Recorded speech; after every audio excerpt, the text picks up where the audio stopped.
Next week उसका जो है आयोजन किया जाएगा। एंड उस मीटिंग में जैसे मैं और किसी को बता रहा था कि हम प्रीवियस ईयर का एक स्टॉक टेक लेते हैं, इंडस्ट्री ट्रेंड्स क्या है वो देखते हैं और अगले साल के लिए प्लानिंग करते हैं कि कैसे हम बिजनेस को एक सॉलिड फुटिंग पे कैसे हम आउटरीच बढ़ाएं और कैसे एडिशनल लोन्स दिया जाए to that segment of society in a very transparent and very easy to access kind of basis, right. तो मैं यहीं पर स्टॉप करता हूँ, let my colleague speak, but I hope I have been able to explain why the sector is important for India, why it is important for West Bengal as a state, and why women's empowerment and formal credit being available is extremely critical. हम सब urban sector में operate करते हैं तो हमको home loan हो, personal loan हो, loan against shares हो, क्रेडिट कार्ड हो, बैंक अकाउंट ओपनिंग हो, बहुत आसानी से मिल जाता है। But locations where we operate, which is urban, semi-urban, rural, right, that sort of availability is not there, and microfinance institutions play that important part in providing financial inclusion access to the bottom of the pyramid. Thank you. Mr. Ravi, starting joint study, you can say that the microfinance institutions need to rebuild confidence about the field. Yeah. So can you please comment on this? Northern PricewaterhouseCoopers has said that the microfinance institutions need to rebuild confidence among the people. Hear me? Yeah, I think it's working. Many studies Hello. will focus on the outreach, on the spread of the business, what can be the changes which can be done, right? As I said, it's a sector which is hardly 1/3 penetrated. There is a lot further to be done, right? And what you have to remember is that when you talk about microfinance institutions, there are regulated ones under the RBI and there are unregulated ones. So most of the time people get confused between regulated and non-regulated. All that I am trying to say is that 2/3 of the market is still there to be served. And that is really what inspires and keeps all of us driven with the passion that we use in our business. Right? I will answer a lot of other questions later. Let's say a few words in Bengali for all of you. আমার নাম কার্তিক বিশ্বাস, এই সংগঠনের secretary, সাথে উত্তরায়ণের UP. Sir already cover করলো, হিন্দি ইংরাজিতে cover করেছে, সেক্টরের ডেটা বা সব কিছু বলেছে।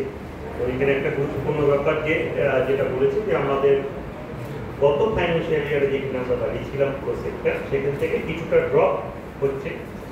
এটা যে মেজর কারণ, এটা মেনলি সেলফ ডিসিপ্লিন এবং টেকনোলজিক্যাল যে চেঞ্জগুলো আসছে বিভিন্নভাবে, সেগুলোকে প্রত্যেকটা কোম্পানি ভালোভাবে অ্যাডপ্ট করছে এবং যে ক্রেডিট আন্ডাররাইটিং প্রসেসটা আছে, এই প্রসেসটা অনেকটা চেঞ্জ হচ্ছে, অনেকটা সিস্টেমের উপরে আমরা অনেকটা ডিপেন্ড করছি। এটা হাই টাচ মডেল, এখানে তো আপনি টাচ, ক্লায়েন্টের সঙ্গে যে টাচ, সেটাকে বাদ দিয়ে কিছু করতে পারবেন না, কিন্তু তার সাথেও টেকনোলজিকে যদি কোনোভাবে অ্যাড করা যায়, যেখানে তাদের সম্বন্ধে বেটার জানা যায়, যে তাদের লাইফস্টাইল সম্বন্ধে এবং ক্রেডিট দিতে সুবিধা, এটা একটা বড় কারণ। সেখানে আমরা একটা কনসলিডেশন ফেজে আছি, কিন্তু রেগুলেটরি ব্যাংক বা ইকুইটি সেখান থেকে যে নর্মাল সাপোর্ট আসার, এগুলো সবার কাছেই আসছে কম বেশি, সেখানে কোনো প্রবলেম নেই, সেই সাপোর্টটা ঠিকঠাকভাবে আসছে। কিন্তু প্রত্যেকে একটা সিলেক্ট করেছে যে আমরা একটু কনসলিডেশন করবো, আমরা সিস্টেমে চেঞ্জ আনবো, প্রত্যেকটা প্যান ইন্ডিয়াতে চলছে।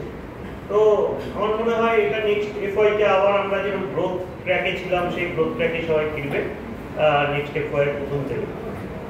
আর এমটি এটা শুনলেন যে এটা 2010-এ রেজিস্ট্রেশন হয়েছিল, কিন্তু তারও আগে 2006-এ এমটি আমরা কাজ শুরু করি। সেই সময় যারা আমরা মাইক্রো ফাইন্যান্সে ছিলাম তারা মিলে শুরু করি এবং গ্র্যাজুয়ালি আমাদের সেক্টর ওয়েস্ট বেঙ্গলে মোটামুটি প্রায় 30 বছর কাজ করছে। তো প্রত্যেক বছরই নভেম্বর ডিসেম্বর জানুয়ারির মধ্যে আমরা অ্যানুয়াল সামিট করি। এবছরও সেটা 10 ডিসেম্বর হচ্ছে। ঘনধান্য আমাদের যে স্টেডিয়াম আছে সেখানে আলিপুরে। তো বেশ সবাই যারা আছে নিশ্চয়ই আসবেন, যারা এখন আসেনি তাদের সাথে যখন কথা হবে নিশ্চয়ই বলবো সবাই আসবেন, আপনারা প্রত্যেকবারই আসেন, এবারও আসবেন। এবং এটা এমন একটা সেক্টর আপনারা জানেন যে এখানে কাজ করা যাদেরকে আমরা ক্রেডিট করি, এরা বেশিরভাগ টাইমই ফার্স্ট ক্রেডিট নেয় আমাদের থেকে, প্রথম ক্রেডিট, জীবনের প্রথম ক্রেডিট এবং মহিলা হিসাবে প্রথম ক্রেডিট, সেটা আমাদের এখান থেকেই পায়। এবং সেটা তাদেরকে দেওয়া, তাদেরকে মনিটরিং করা, তারা কাজটা করছে কিনা দেখা, একটা হিউজ ওয়ার্ক। এখানে একটা বিশাল এমপ্লয়মেন্টও হয় এখানে, কারণ একটু ছোট্ট ছোট্ট জিনিস আপনি দেখুন, কোনো একটা ইন্ডাস্ট্রি হয়তো 1000 কোটির ইন্ডাস্ট্রি, হয়তো সেখানে লোক কাজ করে হয়তো 100, কিন্তু এই সেক্টরে প্রচুর লোক কাজ করে। এটা 1000 কোটির যদি কোনো একটা কোম্পানি হয় সেখানে মিনিমাম 1400 লোক কাজ করে।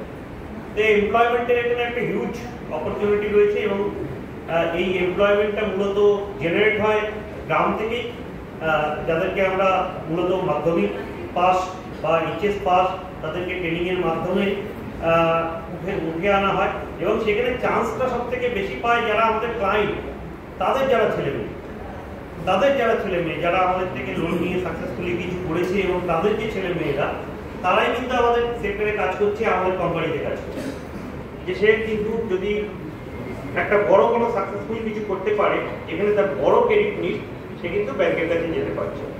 এবং সাইড বাই সাইড এখন এই বছরটা আরেকটা কারণ, যেখানে আমাদের প্রোডাক্ট ইনোভেশনের কাজও অনেক এমএফআই বা আমরা করছি, যেখানে যেহেতু আপনারা জানেন যে আজকে একটা সার্কুলার এনেছে, যেখানে এনবিএফসি কোয়ালিফাইং অ্যাসেটস যেটা ছিল সেটাতে চেঞ্জ এসছে, সেটা এখন 60-40 হয়েছে।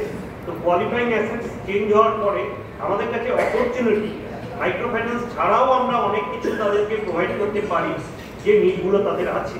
তো সেখানে সবাই একটা প্রোডাক্ট ডাইভার্সিফাই করছে, সেখানে গোল্ড লোন করছে, অ্যাফোর্ডেবল হাউসিং করছে, সিকিউরড এমএসএমই করছে। তো বিভিন্নভাবে তাদেরকে সিকিউরড অ্যাসেটেও সাপোর্ট দেওয়া হচ্ছে, কারণ সিকিউরড অ্যাসেটটা তারা হয়তো অন্য জায়গা থেকে নিত, তো এখন তার কাছে অপরচুনিটি, সে চাইলে সিকিউরড অ্যাসেটও এমএফআই যারা প্রোডাক্টটা ডাইভার্সিফাই করেছে তাদের থেকে নিতে পারে।